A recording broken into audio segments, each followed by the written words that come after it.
since yesterday. But see, I got a date with destiny. Cause this is some of that. What up, y'all? This is J. Cole, Cold World, September 27th. This is SoulCulture TV, motherfucker.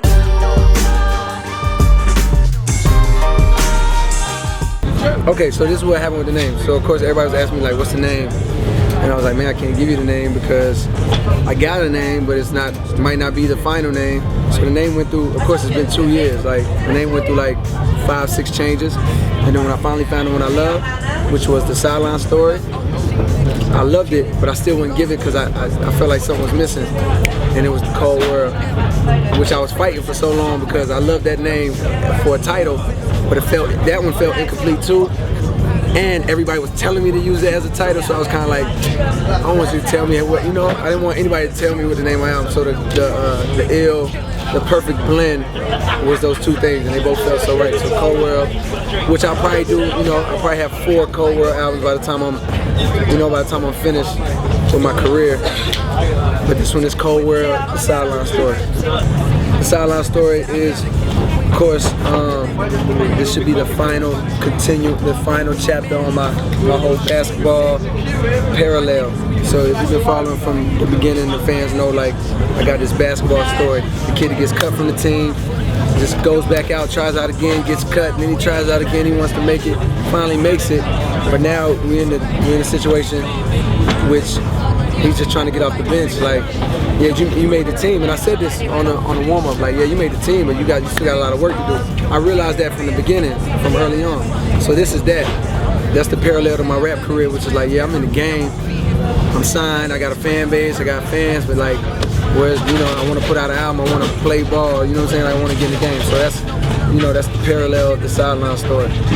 And then it's also a life parallel. There's a lot of people feeling like that, like they're not achieving what they wanted to do in their lives. They're not where they want to be.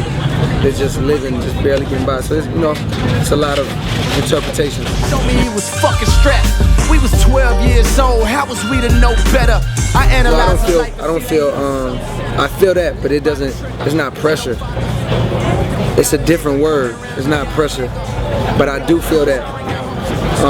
My fans, like, they love me so much, they feel entitled. They feel that their opinions matter, but they feel like they can be the A&Rs. Like, oh, he should have did this, he should have did this. Oh, this is, what I'm saying, which is cool. Because I was like that with my favorite artists. But I think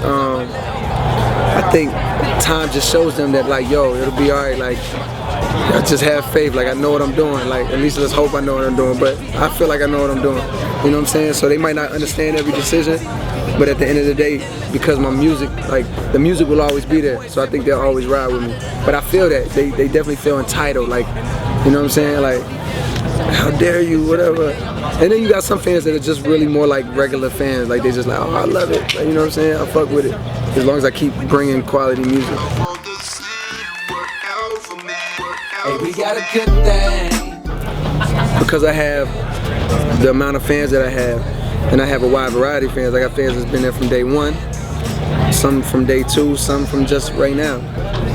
And then I have like haters that been there from day 1, and I got like new haters. Like, I have a lot of different type of people, right?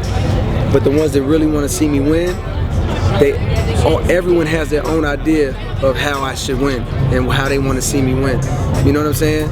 So, by the way, the response on Workout has been great, but it's a single. Anytime you throw the stamp single on anything, your fan, when Black and Yellow came out, Wiz Khalifa fans shitted on Black and Yellow. That's the truth.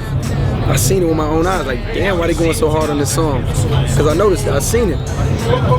4 months later, do you think they was shitting on Black and Yellow? Not trying to compare the songs, because Black and Yellow is a huge record, but it's just showing you that, like, sometimes as a fan, what you expected your favorite artist to do is not always what's best for them. You know what I'm saying? If it was up to some of my fans, I've seen the comments like, man, why didn't you come out with a real record where you was really rapping hard as your first single? They're like, my man, that's called Who That. I did that last year. It didn't work. You know what I'm saying? Like, do you hear Who That on the radio or in the clubs? Which I love Who That. I'll perform that song for the rest of my life, but the fact is, that could only get you so much. I've learned what I've learned, and what I've learned allowed me to make a record like Workout. which is radio friendly, which is club friendly, which is summertime friendly. So if you want to ride around listening to just rap shit, I have Return to Simba for you. I have a lot of things for you. If you want some emotional shit, I got that for you. But when it comes to this radio world, just trust me, like, that's a different beast and it's a different animal. So that will describe to you why a record like Workout, you know, would be the singer, and why a fan might not understand it. You know what I'm saying? Because they love me for that, but they don't understand there's a bigger picture. Carolina blue kicks fresh on the scene. You gotta play the game to change the game. I learned that early. I learned that probably a year and a half, 2 years ago. Mark Pitts told me that. He said you gotta play the game to change the game. Playing the game is, even Drake got a line, they want the hits, I play the game, or whatever. Playing the game is appealing to the commercial side so you can get fans who never heard of you. There's fans in California who only listen to Power 106. And if I don't get a song on Power 106, they don't care about me. Workout is a record that they will hear and be like, oh man, I like this guy. But guess what? Once they get my album because they like that one song, now they're introduced to a whole new level of music that they've never experienced before. And that's the change the game part. Can't help but think about it all the time. And you know what's on my mind. That's a good question. Yes, it is. This is the album. This is the album I've been waiting for. Which is, there's a couple songs on it I've been holding on to for years. I didn't know I was gonna make this album with these topics or whatever. But when I look back, when I listen to it, each time I listen to it, like I'm just listening as a listener, I get the same feelings when on the warm up and Friday Night Lights, like, yo, nobody's doing this. I get excited like that. So in that sense, yes, that's what I wanted to do. I want to come with something new, fresh, something that I knew would be impactful, and I hope that it is. Of course, you don't never know till you drop it, but I feel like, you know, it's one of those. I feel like my fans know me well enough to know that I would not have an album.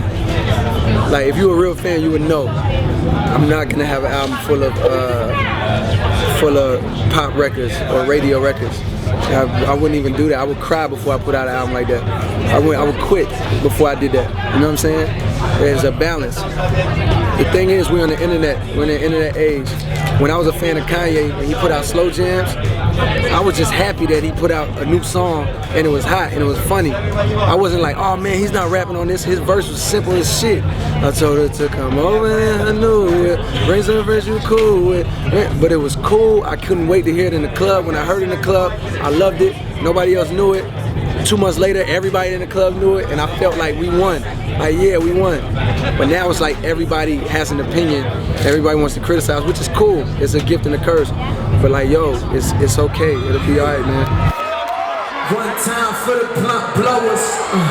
Smoke seeping through the front doors.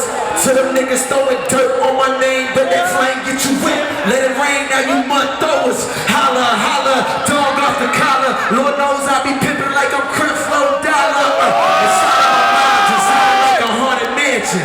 So I'm rich with thoughts like Charles Manson. Handsome, so hoes screaming like they saw Hanson. Nigga, your single is the pause anthem. Pause, play your pause. Walk on stage, the cuties throwing they draws. You walk on stage, that cooties go menopause. That mean I'm the shit, you the stars. Lord, please forgive me, I'm easing over these tracks, sneezing all of these rappers knowing they wet. Back to the wall, a nigga never fall. No effect, I shine, you niggas past your prime. And I know it near mine. I think it's that time, hey.